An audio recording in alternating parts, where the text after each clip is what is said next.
Hello, everybody. An actual miracle happened today. The end of the bluff, the beginning of the rate cut cycle, the beginning of the rate cut party.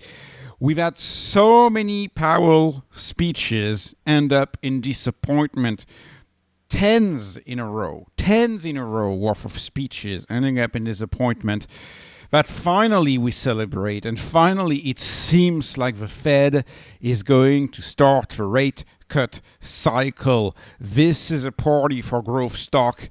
This is good. This is the end of the bluff. No, the dollar cannot be saved with high interest rates. That's what I call the bluff, i.e. these rates just hurt for no reason, because we're never going to be able to save the dollar. The dollar is going to go to zero.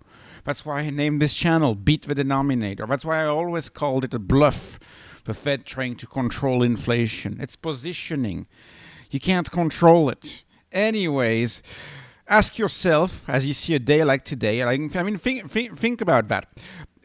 We wasted a week worth of attention for people at these companies, a week worth of worry for people who get paid with stock options, for CEO, a week just holding our breath.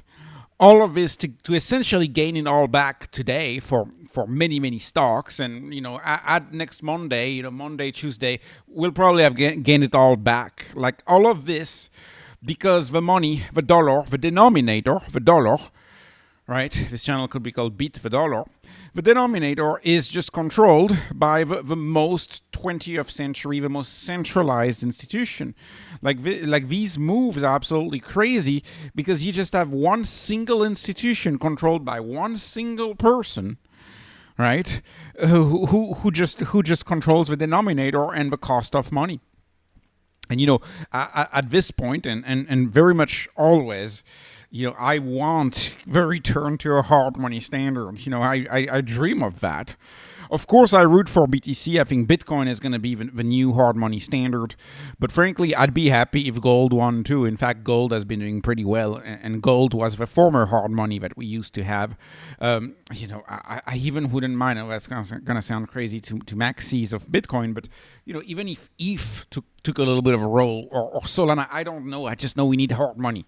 We need hard money. And so maybe hard money is going to be a basket of different assets. Maybe that's going to be that. Maybe it's going to be Bitcoin and just Bitcoin. Maybe it's going to be mostly Bitcoin, some gold, and some other harder tokens, harder cryptocurrencies. Maybe, I don't know, but we just need a return where the base, the monetary base, is actually not controlled by a centralized 20th century institution.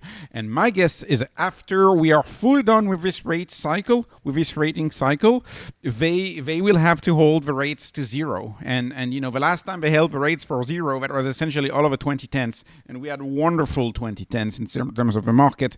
Who knows for how long the rates are going to be zero? In my view, the rates are going to be zero by the end of the 2020s.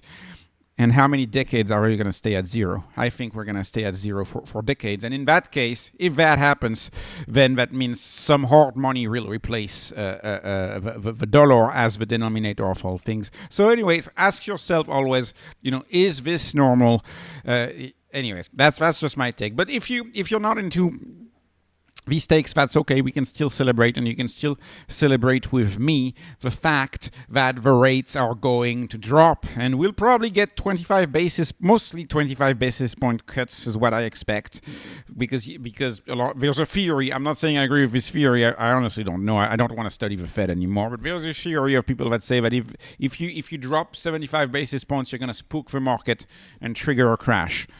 Whatever, I think we're probably going to have, 25 basis point every meeting, and then you got to remove the vacation, and maybe you have an occasional no rate cut, and maybe you have an occasional 50 basis point. But anyways, I expect the re-rating of interest rates. I expect the rates to be back towards zero or near zero, within 2 to 2.5 years. So we're looking like, late 27, early 28 is what I expect, which means that the markets are forward-looking. The markets are going to start pricing this in, and I think we are going to be in for a treat over the next few years. And so let's talk about stock number one, who benefits from the rate cut party, the rate cut cycle starting, and of course that's MSTR. MSTR has been derided for the past 2-3 weeks, and today, why don't I see people celebrating on X? I mean, we did do 1.5 times a Bitcoin today, didn't we? Plus 6% for MSTR, plus 4% for Bitcoin. Of course, people don't ever complain when it's doing well. They don't really celebrate too much. They complain when it's doing poorly, but when it's working as intended, people are not as loud. So this too did pass. A few days ago, I was saying this too shall pass. This too did pass for strategy. MNAV rebounded today. Look at Strategy Tracker, which tracks MNAV over time. MNAV just rebounded. This is a beautiful day. I'm very, very happy about that. Finally we get a Fed that stops bluffing. Finally. Anyways, another stock that did very well today, Tesla, plus 6%. This one, in my view, Wall Street is misguided, in my view, re-rating Tesla 6% today on this. But Wall Street, why would Tesla be re-rated today? Here's my take. Wall Street thinks Tesla is a car company. In fact, Wall Street re-rated all of the auto sector, right? Ford, General Motors, they were up a lot today. Why? Because they look at it like this. Start of a rate cut cycle means lower interest rates. Lower interest rates mean lower car payments. Lower car payments means more people are going to buy cars, more cars sold. A lot of people have been delaying their purchases of a car, up to a point, right? I'm fully Austrian in my thinking, and I fundamentally believe that people buy cars because they need cars. But you still have some people, and sometimes it takes a few years for Austrian economics to take over. But you still have some people who are like, okay, interest rates just doubled, just tripled. I'm not going to buy a car. And I still think we have a lot of buyers who have been delaying. So over the short term, some of the Keynesian logic still makes sense. And I think there's pent-up demand of folks who have been waiting for rates to drop. Rates are going to drop. If rates drop, people are going to take advantage of a low rate to buy the cars. At least that's what Wall Street thinks. I think there's a little bit of pent-up demand. To me, the Tesla story, of course, has nothing to do with selling cars anymore. I'm not even sure they will sell that many cars in the future. But Wall Street still identifies Tesla as a car company, and therefore they get excited because, the rate cuts are going to drop. People are going to buy cars again. This is good for short-term price action of Tesla, although I believe Tesla is still undervalued compared to the long-term potential. Let's talk about another company that really benefits from lower rates, and that company is Enphase. Enphase sells residential solar installs, residential solar panels. These get financed at personal interest rates most of the time. I mean, sure, sometimes you can get a HELOC, sometimes people do it like that, but most of the time they are financed at personal rates, personal interest rates. Enphase was hurt so bad by the rise in interest rates. But I think they are going to be rewarded so much by the rates dropping, because if you really look at how solar installs used to work, when you were making a proposal at the dinner table, like Badri says, right, the CEO of Enphase, when you were making a proposal at the dinner table, and you were showing something with nosebleed rates like we have right now, that could double the cost of your install on, say, a 7-year or 9-year loan, right? 13% over 7 years is doubling, right? And of course, when rates were zero, you were borrowing what? At personal interest rates, you were borrowing what? Maybe 5%, maybe 6% when rates were zero. So this is an enormous delta. And sure, Enphase did lose some with the subsidies. They lost quite a bit. You win some, you lose some. But I would argue rates dropping is a much bigger story for Enphase than them losing some of the subsidies. Keep in mind, many people did not qualify for these subsidies anyways because of their income. So, and that was the same was true for cars. So I think interest rates here are going to have a positive impact on the long run of Enphase. towards Enphase, and so I'm pretty excited for them and excited about that, and we'll see if I get back into that stock or not. We will see. We have to see also how expensive the leaps are on that one. But anyway, solar is a long-term trend. It's been a long-term trend for decades, and it's not going anywhere in my view. And we might be maybe another year in Valley of Despair for Enphase, but I don't know if we're going to be in the Valley of Despair for much longer, especially as rates drop. SOFI, let's talk about SOFI. So SOFI, I've been following SOFI for a long time. I'm so happy to be SOFI be up 7% today. SOFI's performance over the past 6 months has been, nothing short of outstanding. Stock was $11, $10 not that long ago. Now it's $25. It's absolutely great. And SOFI deserves this. Perhaps out of all of the companies that I follow, SOFI is the company that deserves it the most. I know that, the permeable narrative we've been hearing in 2022, 2023 was, that banks actually do well in any environment. You've heard the speech. They do well when rates go up because the interest income is much higher. But in my view, as a growth investor, I don't really care too much about interest income and them making money. I care more about them growing the top line. And demand for loans is often assumed to be unlimited, but especially that demand for loan becomes much greater when rates go down. When rates go down, people want to borrow money.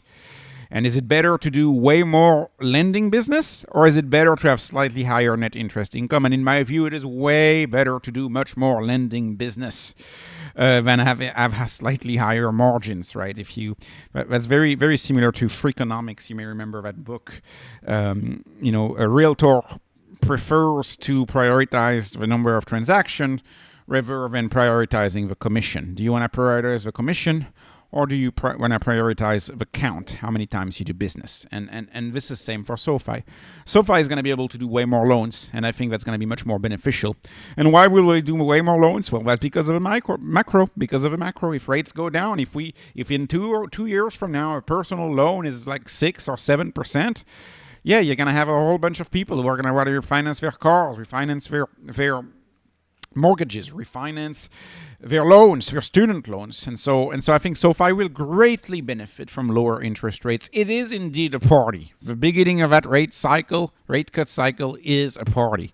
I'm very happy. Anyways, the last 2 stocks. My beloved Opendoor did a 10x in about a 2-month or 3-month period. You may remember in the early days of the channel, I was very big on Opendoor stock, and it's one of these stocks that I tax loss harvested.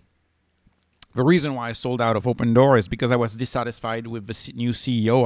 I really disliked that the CEO was not Eric Wu anymore. I didn't like the new CEO because that new CEO was a finance person, and finance person manage businesses in a way that tend to be not pro-growth. It's more pro-profits and making profits and not all about growth. And I am all about growth.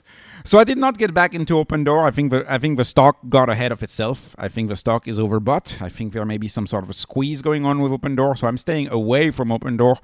If it gets back in a mini Valley of Despair at some point, I would be interested in perhaps studying it back. I think Opendoor had an outstanding business model, although a lot of people disagree.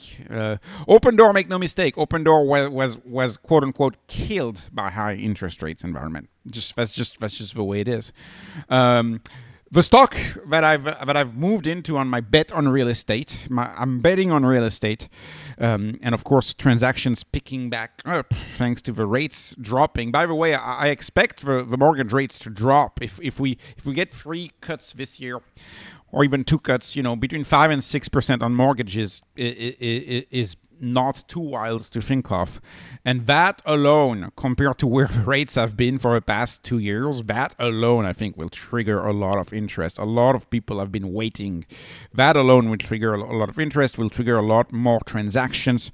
And my bet to benefit from this transaction is REAX stock for Real Brokerage. I've covered it a few times on the channel. This stock is still largely unnoticed and scores so well on my spreadsheet. It is cheaper than HIMS. It is at a 0.13. It's been growing at 50% in a very challenging real estate market. I can't imagine how good the growth is going to be when transactions actually pick up and the market actually improves. So my bet in general is on REAX. Too bad Opendoor got overheated. I wish Opendoor was still trading at $1 because I would have taken a second look. Right now, it's overheated, and I would have to see, of course. The whole question is, how do you attack that commission? That's the innovation story. The innovation story of these real estate stocks is the commission, the 6% real estate transaction fee. Who's going to attack it? Who's going to capture the market against traditional brokers by attacking that transaction fee?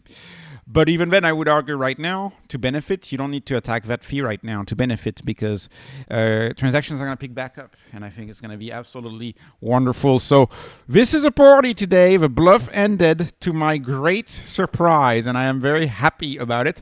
And I still think, being a little bit in cash before this event was the right thing to do, because you never knew what could have happened. But this is just wonderful. We are celebrating today. So this was not investment advice, not financial advice, only entertainment. Please like, please subscribe, follow me on Patreon, follow me on X. Thank you for watching, and have a wonderful, wonderful day, a wonderful weekend. Have a great day.